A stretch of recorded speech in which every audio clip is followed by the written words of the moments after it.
Hi everyone, it's Mr. Machine Guy, and I've got another video update. Today I want to show you startup on my wood gasifier, and yes, it is indoors, and it is safe to run indoors. So let's get started. I'll mount the camera and then we'll fire up the machine. Alright, let's go over the controls. The main power, and then we got our voltage and then amps, and this is our air valve.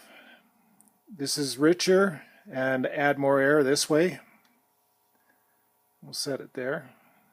There's the starter motor for the engine, and when I start it for a wood run, I run it on wood start, which starts it on propane, but also runs the ignition system for the reactor.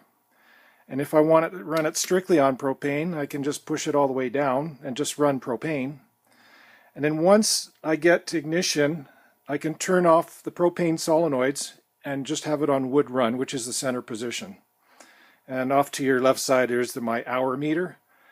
Okay, now we're ready to go here.